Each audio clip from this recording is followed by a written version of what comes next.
네, 여러분 반갑습니다. 저는 오늘 여러분들하고 유쾌한 반란에 대한 얘기를 좀 해보려고 합니다. 유쾌한 반란 하니까 말 자체가 좀 어떻게 느끼셨나요? 약간 발칙하기도 하고 또 유쾌한이라는 말이 붙으니까 좀 가볍기도 하고 그렇게 들으셨는지 모르겠습니다. 반란은 무엇인가를 뒤집어 엎는 겁니다. 내 마음에 들지 않는 것을 뒤집는 게 반란이죠. 이 말은 사실은 제가 쓴 지가 오래됐어요. 한 12, 13년 전에 정부 또 대한민국 그 예산을 전부 책임지는 자리였던 기획재정부의 예산실장을 있을 적에 썼던 말입니다. 우리가 유쾌한 반란을 익혀보자. 그래서 지금 10여 년 이상을 썼고 그 후에 이제 제가 아주대학교 총장을 하면서도 취임사에서 썼던 제목이기도 하고요. 우리 마음에 들지 않는 것을 바꿔봅시다. 지워봅시다. 근데 이제 그때만 해도 제가 이제 공직에 있었기 때문에 반란이라는 말을 쓴다는 게 조금 이상하게 들릴 수가 있어서 앞에 제가 유쾌한이라는 말을 붙였습니다. 유쾌한이라는 말의 뜻은 내가 하고 싶어서 하는 이란 뜻입니다. 아무리 좋은 일도 자기가 하고 싶지 않으면 유쾌할 리가 없겠죠. 그래서 오늘 여러분들하고 같이 얘기하고 싶은 주제는 내가 하고 싶어서 하는 내 마음에 들지 않는 것 뒤집기라고 이렇게 이해해 주시면 좋을 것 같습니다.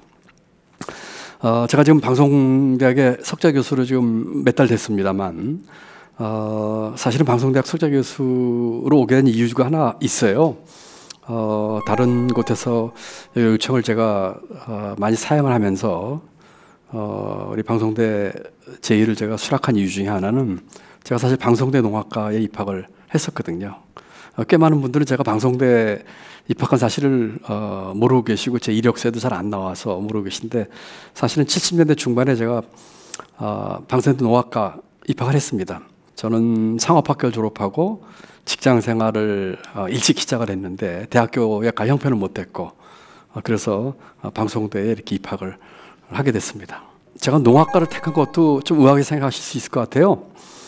제가 농학과를 택했던 이유는 제 고향이 원래 시골이고 제가 어렸을 때부터 가졌던 꿈이 제 고향 시골에 와서 농사 짓고 농촌 계몽 운동을 하는 것이 제 꿈이어서 농학과에 입학을 했습니다. 이 사실을 아는 분들이 많이 놀라시더라고요. 그 후에 공무원이 됐고 경제부처 수장까지 하고 했는데 농학과에서 농사 지려고 했다고 하는 얘기를 들으면 굉장히 놀라시더라고요. 70년대 중반의 일이니까 너무나 오래된 일이긴 합니다만 이런 인연으로 해서 이제 방송대 우리 학생들 또 관계되는 분들과 이렇게 일을 하게 된 것 같습니다. 그래서 특별히 반갑습니다. 지난번에 대전이나 청주 가서 만났던 학생들에도 이런 얘기를 했더니 너무 좋아하시는 거예요. 제가 방송대 출신이라고 하는 거를 몰랐다는 겁니다. 참 고백할 거는 졸업은 못했어요. 왜냐하면은 그때 제가 직장생활 하는데 그때 출석 수업이라는 게 있어서 여름방학에 한 2주 정도를 휴가를 내고 와서 그 수업을 들어야 되는데 고등학교 막 졸업한 신입사원인데 그렇게 막 2주씩 휴가를 내가지고 출석 수업을 들을 형편이 되지 못했기 때문에 결국 졸업을 하지 못하고 입학만 했습니다. 작년에 총장님하고 만나봤더니 전부 재입학하라고 그러시더라고요. 그래서 이런 인연으로 특별히 반갑다는 말씀을 드립니다. 저는 오늘 유쾌한 반란 얘기를 하면서 첫 번째로 오바마 대통령 얘기를 좀 한번 해볼까 합니다. 11년 전인데요. 2010년도에 우리 서울에서 G20 정상회의가 열렸습니다. 전 세계에서 그 가장 강대국이라고 할 수 있는 20개 나라의 대통령, 수상 이런 분들이 모여가지고 정상회의를 하는 그런 자리였는데 우리 대한민국 정부가 주관을 하고 아주 성공적으로 그 회의가 잘 마쳤습니다. 그 회의가 잘 끝나서 그 당시 미국 대통령이었던 오바마 대통령이 내외신 기자회견을 합니다. 기자들이 많이 왔겠죠? 그리고 오바마 대통령에게 질문하려고 많은 기자들이 그 기회를 얻으려고 막 손을 들고 그랬는데 오바마가 쭉 대통령이 질문에 답변하다가 마지막에 이렇게 얘기를 했습니다. Yeah, I feel obliged to take maybe one question from the Korean press, since you guys have been such excellent hosts. Anybody? 이렇게 훌륭하게 G20 정상회의를 잘 주관해준 한국에 대한 고마움의 뜻으로 한국 기자에게 질문권을 주겠다라고 얘기를 했습니다. 그때까지 한국 기자가 한 명도 질문 안 했었거든요. 근데 외신 기자들 전부 손 들고 서로 이제 질문을 꺼내려고 할 때인데 오바마가 한국 기자에게 질문권을 줬습니다. 여러분 어떤 일이 벌어졌을까요? 오바마한테 그렇게 얘기를 하는데 손드는 한국 기자가 없었어요. 그러니까 오바마가 통역이 필요할 거다. 그냥 한국말로 편하게 해라. 통역이 있다. 라고 얘기를 했으니까 와 웃고 했어요. 그런데도 한국 기자가 질문했을까요? 안 했을까요? 질문한 한국 기자 한 명도 없었어요. 약간 좀 어색한 침묵이 흘렀는데 그때 중국 기자 한 사람이 일어나가지고 영어로 얘기를 했습니다. 나는 중국 기자다. 근데 한국 기자가 지금 질문하려고 하는 사람이 없으니까 내가 전체 아시아를 대표해서 질문을 해도 되겠냐라고 물어봤습니다. 그러니까 오바마가 너털 웃음을 어색하게 지면서 그거는 한국 기자들에게 달려있다 하면서 누구 없나요? 질문하실 분 없나요? 하는 얘기를 5번 반복을 합니다. Well, it Yes depends or on whether there's a Korean reporter who'd rather have the question. No? No takers? 그때 썼던 영어가 no takers, no takers. take는 뭘 잡는 뜻이죠. 이 마이크 잡으실 분 없나요? 하는 뜻으로 생각하시면 되겠어요.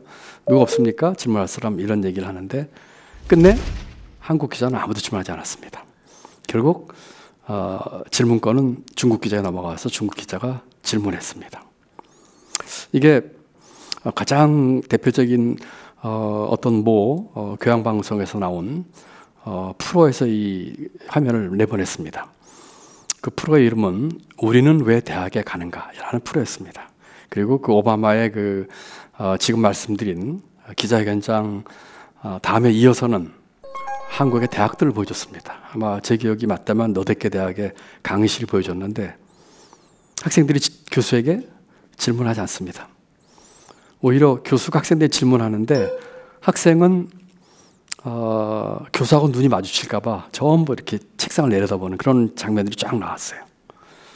제가 작년에 대전하고 청주에 가서 우리 방송대 학생들 만나보니까 방송대 학생들은 다르더라고요.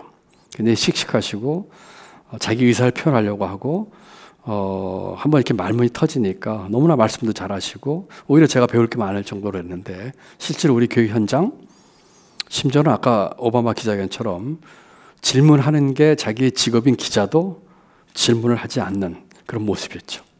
우리는 왜 질문하지 않을까요? 한국 기자들이 영어가 좀 서투르거나 어색해서 질문 안 했을까요? 아니 왜 질문 안 했을까요? 아주 궁금하기 짝이 없는 일입니다. 우리 학생들은 어떨까요? 자제분들도 있고 조카도 있고 동생도 있으시겠죠? 질문을 많이 할까요? 선생님이나 부모님이나 선배나 친구들에게 우리 질문을 많이 할까요? 하는 생각을 한번 해봐야 됩니다. 그래서 첫 번째로 제가 여러분들에게 유쾌한 반란을 말씀드리려는 화두로 제가 질문에 대한 얘기를 좀 꺼내보는 것입니다. 도로시 리즈라고 하는 학자가 있는데요. 여자 학자입니다. 이 여자는 질문의 7가지 힘이라고 하는 책을 썼습니다. 질문에는 7가지 힘이 있다는 것이죠. 그 중에 대표적인 것이 질문이 있어야지 답을 찾는답니다. 질문도 없는데 어떻게 답이 나올 수가 있겠어요? 그렇죠? 한번 생각해 보시죠. 대한민국 경제는 왜 어려울까요? 우리는 왜 이렇게 갈등과 사회적 타협을 잘 못 이룰까요?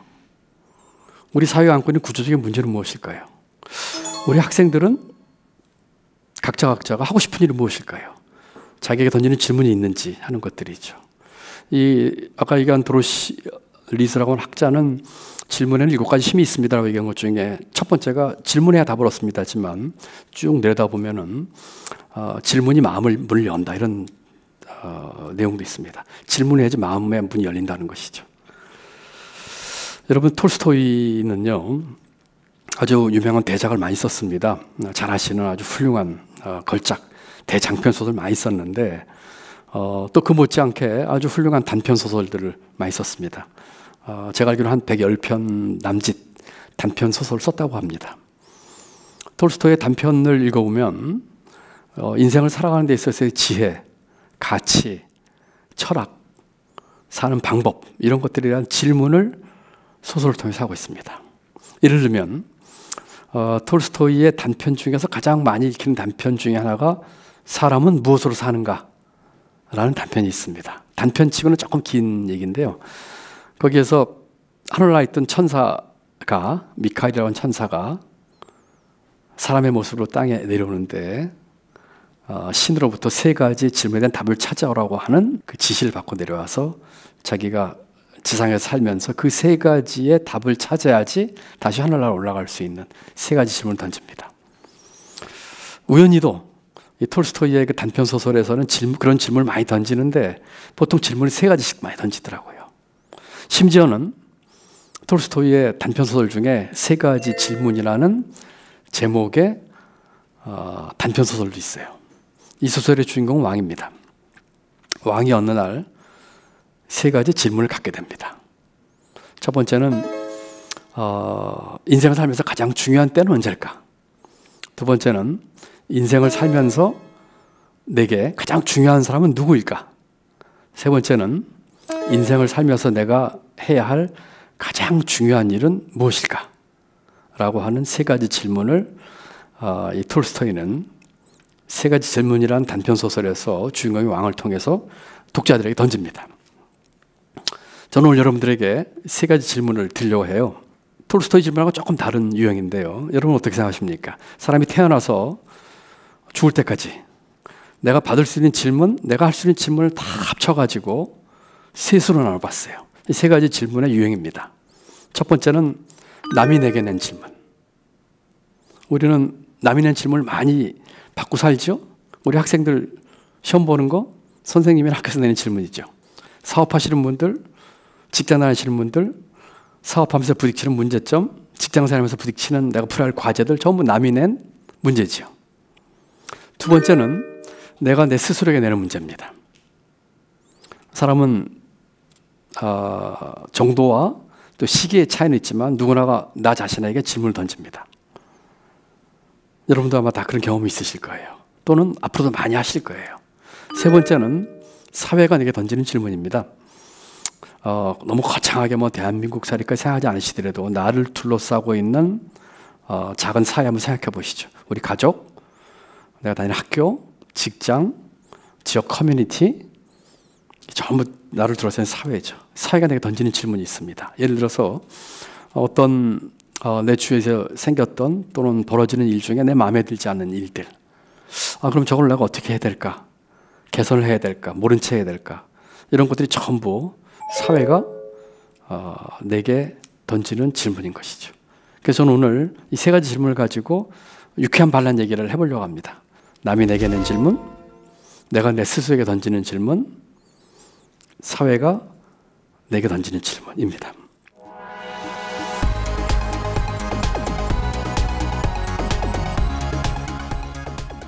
자, 우선 첫 번째로 남이 낸 문제에 대한 얘기를 한번 해보겠습니다. 여러분 한번 생각해 보시죠. 이제까지 살면서 남이 낸 문제 중에서 가장 어려웠던 문제는 어떤 문제였습니까? 남이 낸 문제는 뭐죠? 내가 살아가면서 나를 둘러싸는 환경이 내게 던지는 질문이거든요. 아주 간단하게는 우리 학생들이 학교에서 시험 보는 시험 문제도 남이 낸 문제지만 거기도 쉬운 문제 있고 어려운 문제 있겠죠? 근데 살아가면서 또는 이제까지 살아오면서 나를 힘들게 했던 가장 어려웠던 질문이 어떤 질문이었을까요? 한번 생각해 보시죠. 저는 이 세 가지 질문을 제 경험을 통해서 여러분들에게 말씀드리면서 제 메시지를 드리려고 합니다. 만약에 제게 이 질문을 그러면 그 가장 어려웠던 질문이 어떤 질문이셨나요? 물어본다면 저는 강요된 선택이라고 얘기하고 싶어요.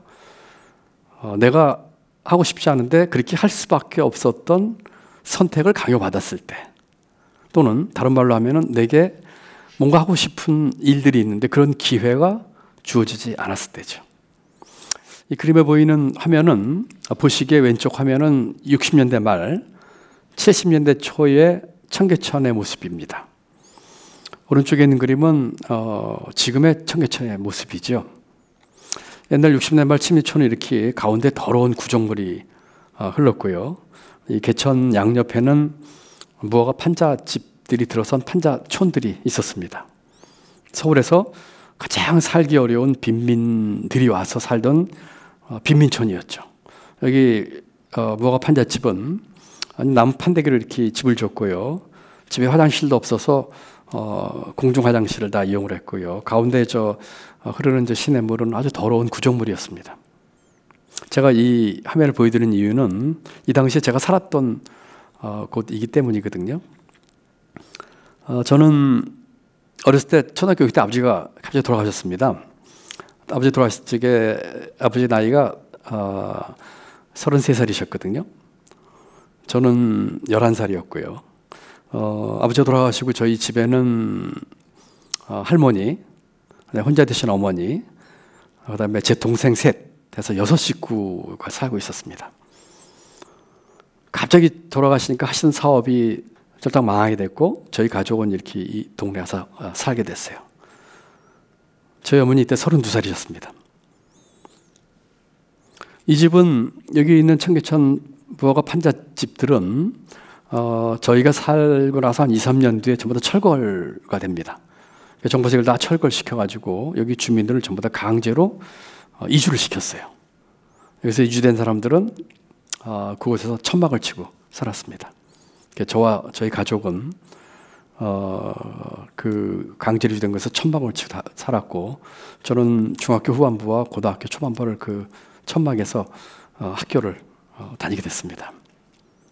이렇게 살다가 보니까 제게 주어진 기회는 별로 없었고 강요된 선택이 있었습니다. 저는 가기를 원하지 않았던 상업학교를 진학을 하게 됐고요. 상업학교는 제가 고등학교를 들어갈 적에는 고등학교 입시가 있었습니다. 자기가 지원한 학교에 지원하고 시험을 봐서 이렇게 학교를 들어가는 것이었는데, 집이 워낙 어렵다 보니까 어머니의 아주 강력한 권유도 있었고 저는 별로 원하지 않았는데, 그래서 강요된 선택인 상업학교를 들어가게 됐습니다. 아시는 것처럼 상업학교 들어가면 3학년 때는 취직시험 봐가지고 취직하는 그런 패턴이었어요. 뭐 지금도 제가 얼마 전에 의정부에 있는 특성화고등학교 갔더니 비슷하더라고요. 물론 대학 진학한 학생도 여기서 많습니다만 저희 학교 다닐 적에 상업학교는 대부분이 취업반이었고 고등학교 3학년 때 취직시험 봐서 취직하는 그런 것이었죠. 사진에 보이시는 이 화면이 고등학교 3학년 때의 제 모습이고 이것은 그때 제가 취직시험 봤던 직장의 수험표입니다. 사진 속에는 제가 저 같지 않죠. 너무나 옛날 얘기가 돼가지고요. 한참 오래전 얘기입니다. 거의 뭐 50년 전 얘기인데요. 그래서 3학년 2학기 때 취직시험을 봐가지고 운 좋게 합격을 했고 졸업도 하기 전에 11월 달부터 직장생활을 시작했습니다. 그때 제 나이가 만 나이로 17살이었습니다. 17세 이제 소년 가장이 됐던 것이죠. 저는 굉장히 기뻤어요. 저희 어머니가 너무 고생을 하셨거든요. 한번 생각해 보십시오. 요새 젊은 혼자 되신 분이 자식 넷 데리고 이렇게 살아간다고 생각하면 얼마나 힘드셨겠어요. 안 하는 일 없이 탁신들 하셨거든요. 산에 가서 나물도 캐셨고요. 좌판도 벌리시고 무거운 그 채석장에서 무거운 돌도 나르시고 해본 일이 없으세요. 그래서 저는 일찍 직장생활 하면서 돈을 벌면서 너무 기뻤어요. 그렇게 고생하고 힘든 어머니를 도울 수 있다고 하는 점에서 아주 기뻤죠. 돈도 벌었고, 또 제가 들어갔던 곳은 은행이었습니다. 그 당시로도 좋은 직장이에요. 뭐 지금도 좋은 직장이지만은요. 그렇게 해서 직장생활을 시작을 했습니다. 여러분, 지금 제가 드리는 주제는 남이 내 문제입니다. 내게 주어졌던 환경, 그 혹독했던 환경에 대한 얘기와 그걸 어떻게 극복했을까에 대한 얘기를 하기 위해서 말씀드리는 거예요. 어머니를 도울 수 있는 그런 길이 생겨서 좋았는데 얼마 지나지 않아서 마음속에서 아주 타오르는 갈증이 있었어요. 고등학교를 졸업한 초급 신입 사원으로 평생을 이렇게 산다고 하는 것에 대한 갈증이었죠. 그래서 아까 말씀드린 것처럼 저는 직장생활을 하면서 바로 방송통신대학 농학과를 들어갔고, 근데 그 이런저런 아까 말씀드린 이유로 제가 계속 학업을 진행하지 못했고, 결국은 제가 야간대학을 진학하기로 이제 결심을 하고 야간대학을 진학하게 됐습니다. 그 갈증을 풀기 위해서였죠. 그래서 낮에는 직장을 다니고 밤에는 이제 대학을 다니는 그런 생활을 하기 시작을 했습니다. 그러던 어느 날이었는데, 아까 제가 말씀드린 그 강제로 유지돼서 살았던 경기도 광주군의 그 천막 지분, 여러분 지금의 성남시입니다.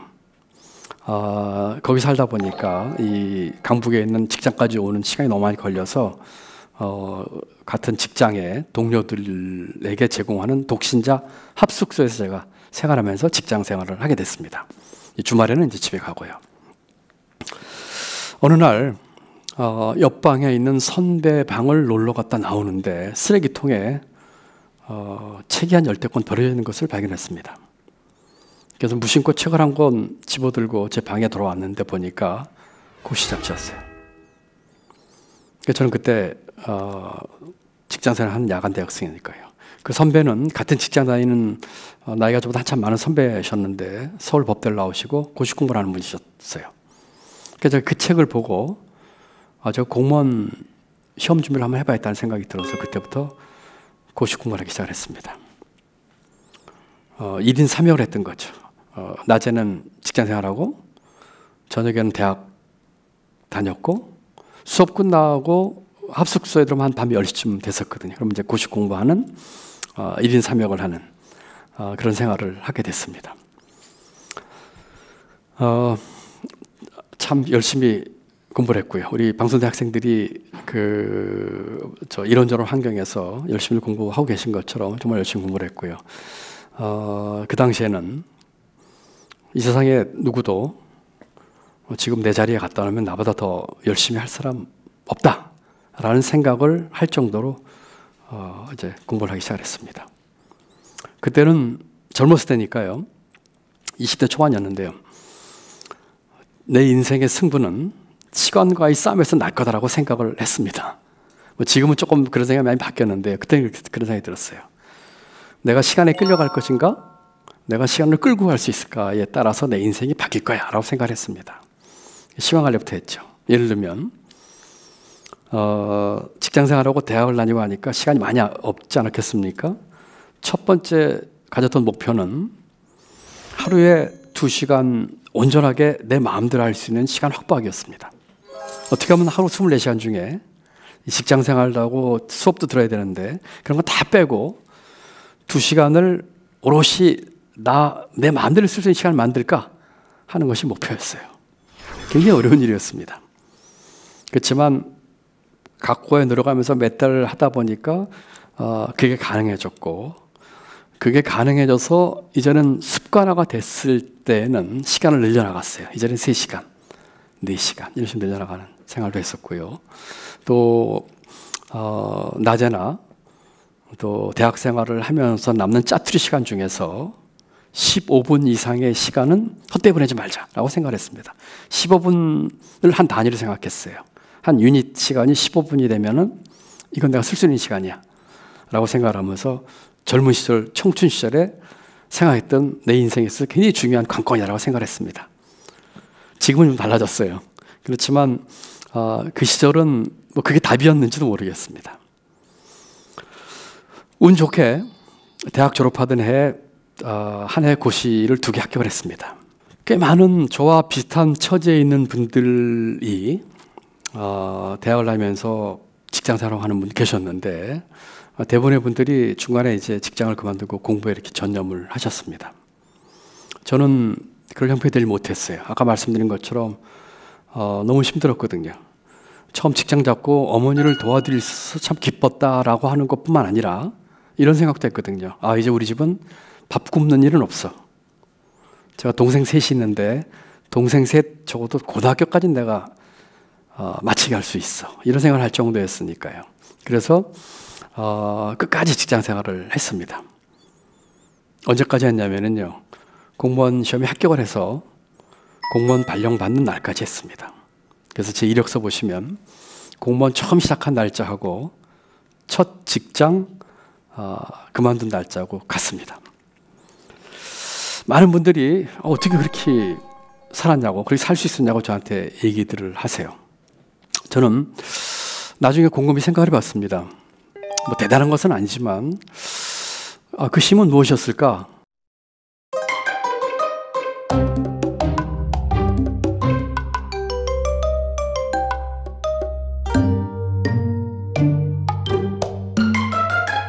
Bye.